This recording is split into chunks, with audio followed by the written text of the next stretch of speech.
So we traveled today for a storage unit, and this one kind of touches all the things that we kind of do on this channel. Reselling, boats, just plain old having fun. So we did travel about 2 hours today for this storage unit, but we won this storage unit, and we're going to bring you along for the reveal. I'm super excited about it. I'm not going to lie, I'm a little overwhelmed with it, but let's go ahead and unveil what it is.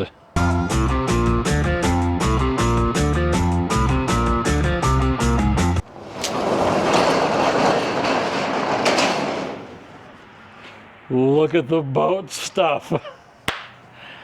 Wow. I don't even know where to begin with this one. I'll tell you at the end of the video how much we paid for this, but this is a 12 by 30 storage unit. And from what we can see from the pictures, it's fully loaded.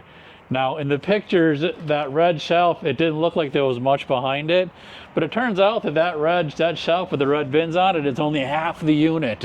It actually goes back behind that unit and there's more stuff in it. We're going to take you along. This is going to be a long one for us to unload, but we'll take you for a quick little walk through it right now, and then we're going to just get to unloading this and getting it home, because it's probably going to take us a good 3 days to get this unloaded. So, all right, let's just do a quick little walkthrough of it.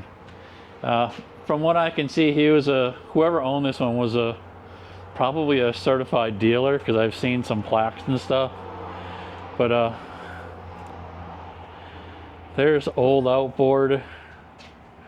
Just the fans are pretty cool. It might get a little bit dark in here, I don't really know. But cool little Mercury umbrella here. Let's get up there and give a view of it. From what I can see, these are all service manuals in that top box. More lower ends. Grease. You name it in there.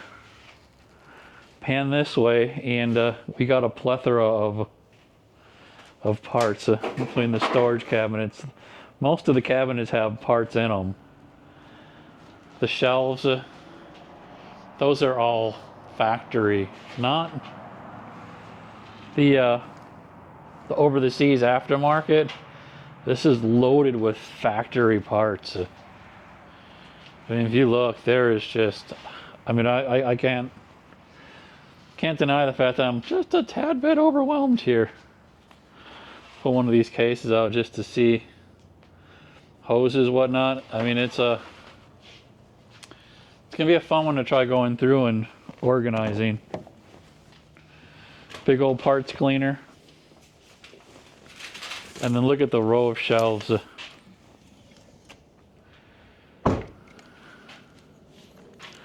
Stretches back around here. More shelving. There's more shelving behind that. Larger parts, a big old bookshelf. I mean, a manual. Can't make this stuff up, people. I mean, that is just...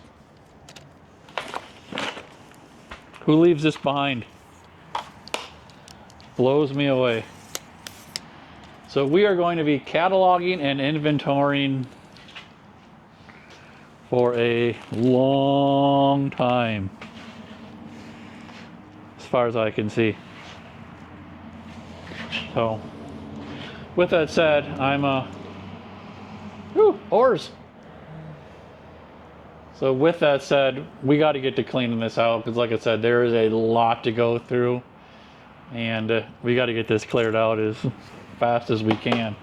There's some big stuff in here. I set up the camera to record a lot of our cleaning up of the storage unit, but I forgot to hit the record button. We're just gonna jump right to this scene. As you can see here, let's just show the depth of that storage unit. It is absolutely huge.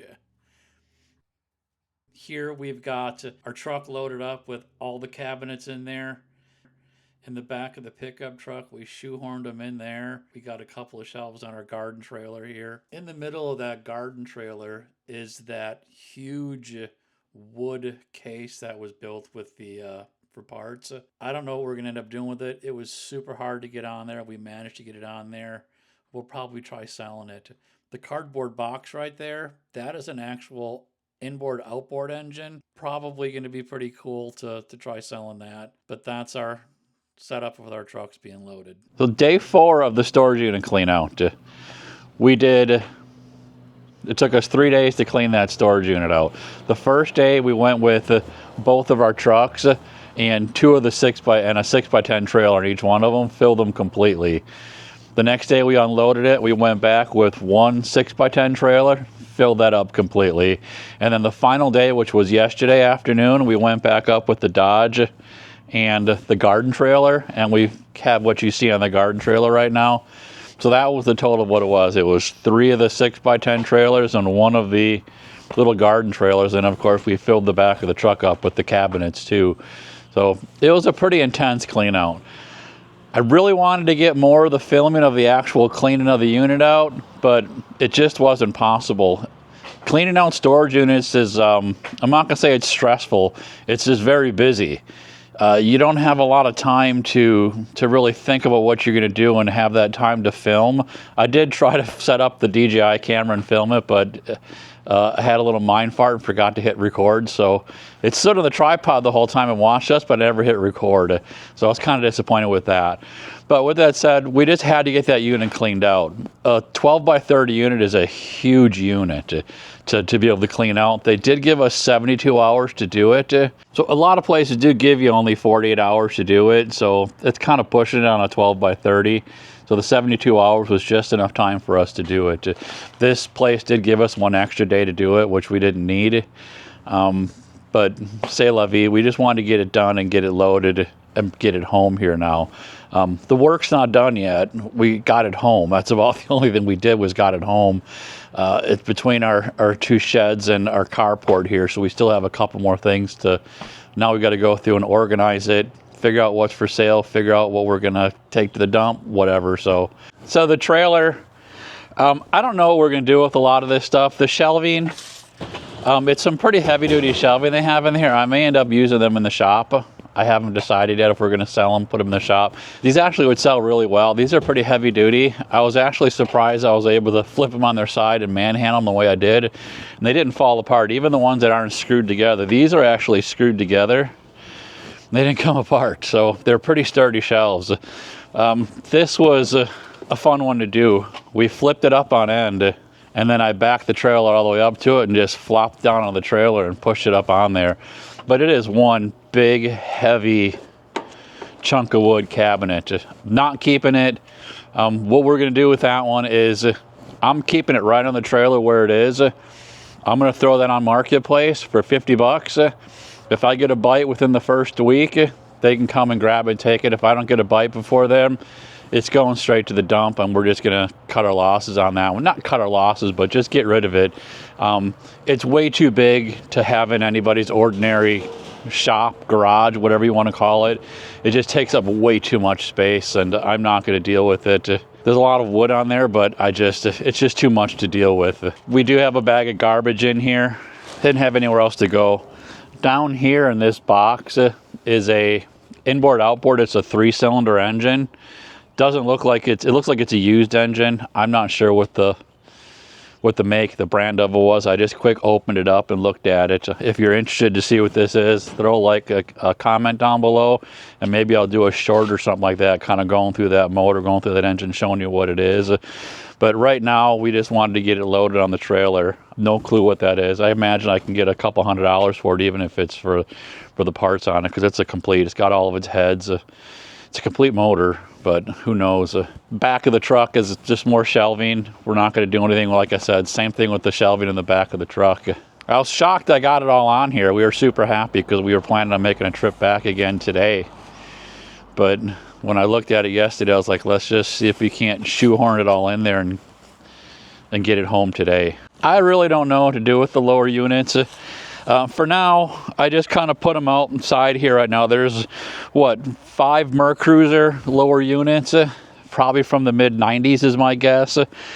I'm not sure what brand this was. I bet you this is probably this is a Yamaha.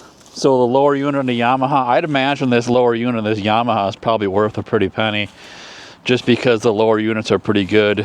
I'll probably just try to sell this as a whole. Hopefully somebody's got that engine. They need some parts off of it, or they need the lower unit, the prop, whatnot. Not sure what pricing is on it yet, but all I know right now about it is it was really freaking heavy to get off of it. So that can stay outside. They're used to being outside at this point in time. Nothing else, I got a lot of aluminum. This is part of the cabinets that we actually pulled out in here in one of our sheds. A lot of Quicksilver Marine, Quicksilver Mercury parts were actually in here. The shelves here are just, there's parts, I don't know, there's a lot of gaskets. I'm not really sure what the resale value is on a lot of the gaskets. I'm sure a lot of the sealed ones like this aren't going to be bad. They'll probably sell. They're going to be slow sellers, this kind of stuff, because there's just not a whole lot of people out there looking for them. But even that, the shelves themselves are going to be pretty decent sellers. So we haven't gone through any of these drawers in any detail. There's a lot of empty ones in there. But like I said, there's just tons of gaskets in these that I don't know the value of them, if there's even a resale value or not. We're going to go through and do a lot of the research. We find a lot of miscellaneous stuff like this, the Quicksilver bearing assembly on it, new sealed box. So those are the ones that are going to end up making your money back on them. Bearing assemblies, gears, any of the hard goods, that's what you're really going to find the value on these, because these are all new old stock. And a lot of them are discontinued, not made anymore, hard to find, and they're all OEM. They're all factory parts. Hoses, I'm just not sure what the hoses, but the cool thing is every single part you pull out of there has a part number on it. I mean, there's almost nothing in here that we have found that doesn't have a part number on the box at some point in time, and most of them actually have the parts. I mean, those are easily sellable OEM. They still have some decent ply to them. So those are pumps for lower units. I'm kind of hoping that the two motors that I have in there, I got enough parts for them to actually do all my repairs in there. So whether or not I find out in time to do them, I don't know. I'm still doing them.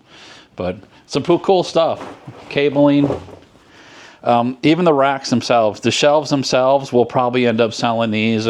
Who knows what we'll do with pricing on them. I'm thinking probably, let's go conservative. Let's just even say $10, $15 a bin. That adds up when you have that many bins. Same down with these too. These are a little bit more heavy duty. Again, there's parts in every single one of these. Whether or not they're usable, I don't know. We'll have to go through them all. It's going to take a long time to go through this stock and actually figure out what's sellable and what's not. But like I said, there's part numbers on them. That's the cool thing when you're talking about these new old stock parts, is they either have them on the box, or almost every single one of these marine parts is stamped somewhere on that part with a part number that you can look up. So let's go over to the trailer. I'll show you what's in our one trailer we haven't unloaded yet. So this is the last 6x10 trailer that we brought back. I haven't unloaded it yet. So I'm going to kind of show you what the load looked like when we brought them back. The other two loads were exactly like this one as far as how we loaded it. But get ready. I might even get trampled on too, because there's a lot of stuff in there.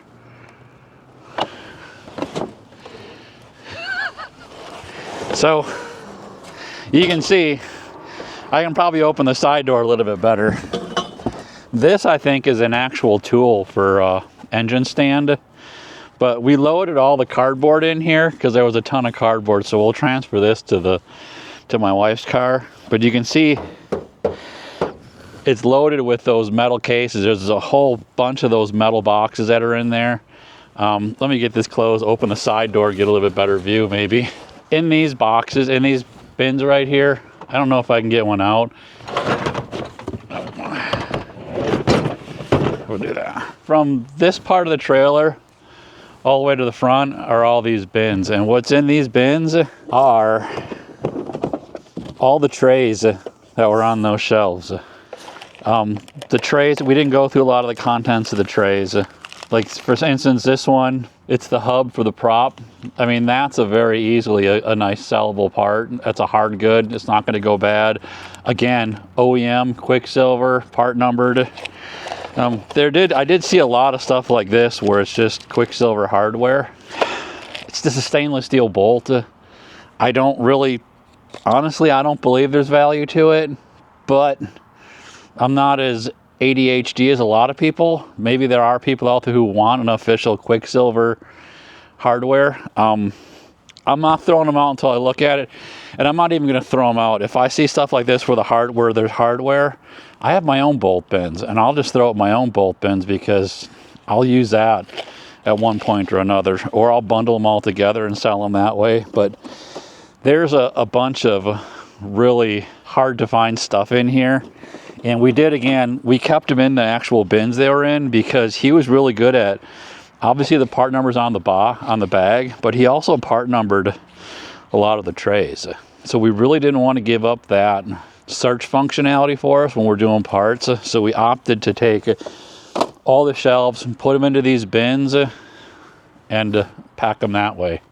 Like I said, it's overwhelming. There is so much here that we have to go through, but it's all money, good money. Let's go to the big shed and see what's in there from the first haul we brought back. The big shed. This is the first haul we did. So pretty much from this point all the way to the back of this side of of our unit here, this was all from the first haul. Come over onto this side, and when you get from here all the way up front, that was 2 trailers. Keep in mind, one of the trailers had the motors on it that I just showed you next to the one. We had the parts cleaner, we had the air compressor, and we had those 2 large fans were also in there. A lot of odd stuff that wasn't easy to stack was put into that trailer. They're outside underneath my carport because there's just no room for them in here. And they'll probably sell pretty fast. We'll throw them on Marketplace, get rid of them as quick as we can. In here, this is going to be a ton of work in here. When you get in there, there was a OEM boat, there was a marine boat covers in here. We will have to look at those and see if they don't have any rodent chewing in them. I did not. One of the things I was surprised at with this unit, whenever you start to do units, you see a lot of rat droppings, a lot of rodent droppings. I don't know about my wife, but I did not see a lot of rodent droppings in this one, which I was stunned that you didn't see them because you almost always see them. But one of the things that I'm thinking of, a lot of the other storage units have stuff that attracts rodents to it. And there was really nothing in here. There was no food. There was nothing with the human real scent on it, if you want to call it, like old clothing or whatnot. That'll attract a lot of rodents. And I believe that is probably what saved a lot of this stuff from not having the rodents in it. There was probably more other units that they were interested in. They stayed away from this one, which is really good for us. You still have to worry about, it was not a climate controlled unit, so you still have to worry about those drastic temperatures down here in South Carolina, Georgia area. That can take its toll on a lot of that type of tarp stuff and whatnot. But so far, everything has been just dirty. There was layers of dirt. I mean, it was just thick. You can see in the video with me sweeping it, it was it was deep. My wife actually had to come out of the unit because you couldn't even see her anymore. She was just a figure walk around in the cloud of dust. But there's some cool stuff. Boat covers. I don't even know what half of this stuff is. He even had all of his hardware bins. You look in there and it's just all the miscellaneous fittings for boats. These are going to be really tough sell because these are not part numbered. But a lot of the stuff in here is part numbered. Whether or not I'll be able to look them up, we'll see.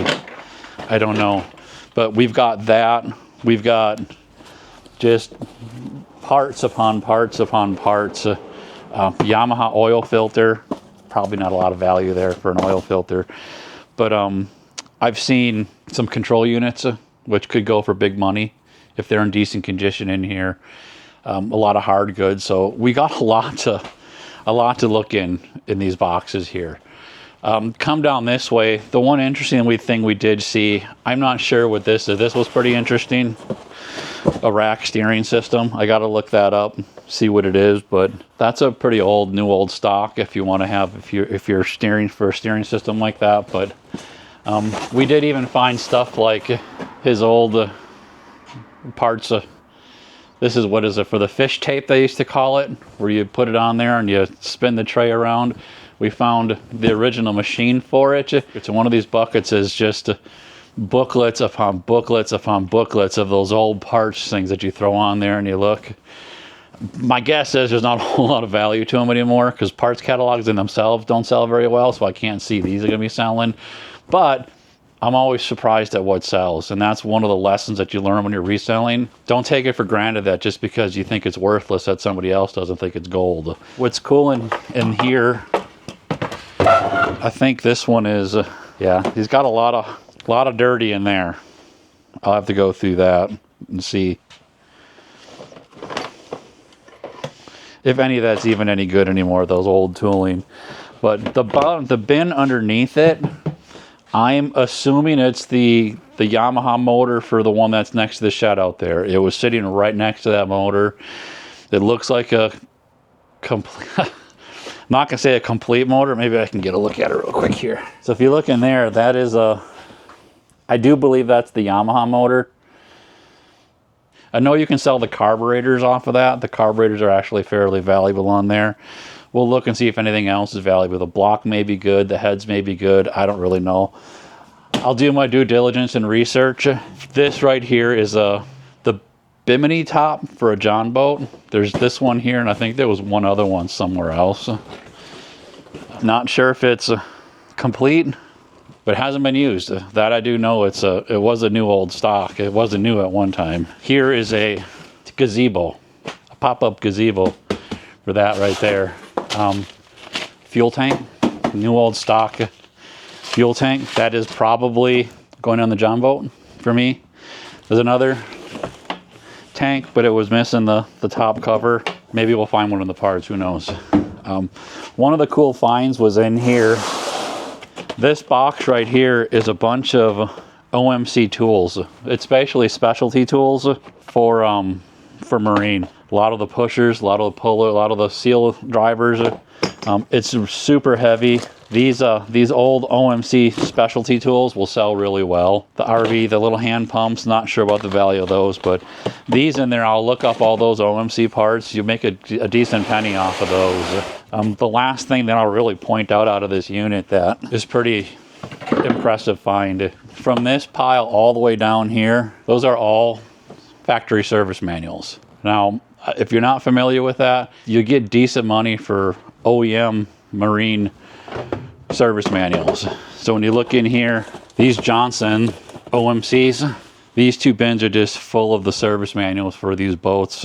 These are used. The one cool thing is those boxes down there are all brand new. They've never been cracked open yet.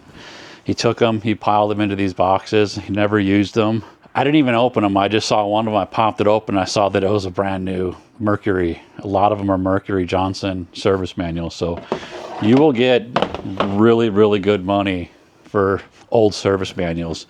So this corner right here will pay off our unit for us.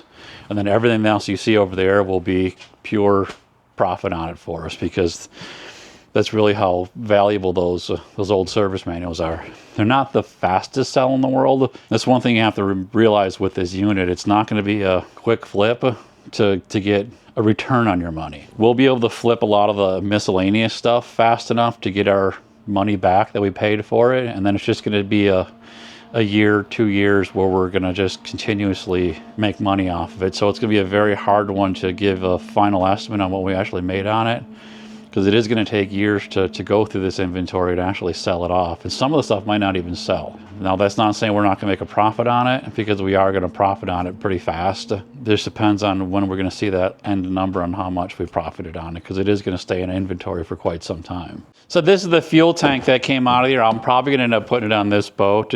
I do know I have to replace the fuel line on there. It will not work on those. So we'll see about that later, if it works later with the build on the boat. But this is one of the fuel tanks that came out of here. A pretty cool fuel tank, because it's actually got a fuel level on it on this one, which is actually pretty cool. It's got a little vent on here for popping the vent on it, and it's got a small little float. The line is really nasty, but it's got a little float on it to be able to check whether or not you've got enough fuel in there or not.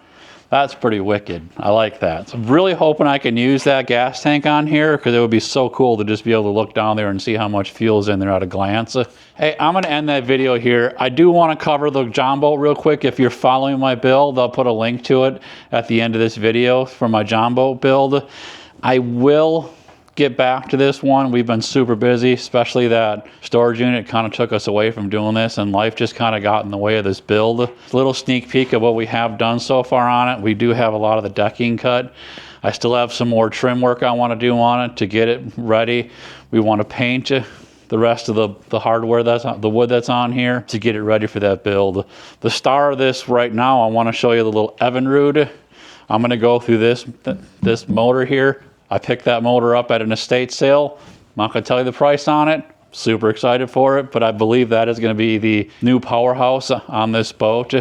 And the cool thing is, it's got electric start, so stay tuned for that one. I am going to go through that engine and get that one running, because I don't like doing this to get a motor started. I want to just be able to press a button and get it started, and that outboard has it on there. Till then, I hope you enjoyed the video. Put a like, put a comment down there. Would you buy the old gaskets or not? I don't know. I really want to know what your thought is on OEM gaskets, other gaskets, or anything else that you got. And please put a comment down below. Remember to like and subscribe. It does help the channel out. I really appreciate your viewing if you made it this far. And until then, happy fishing.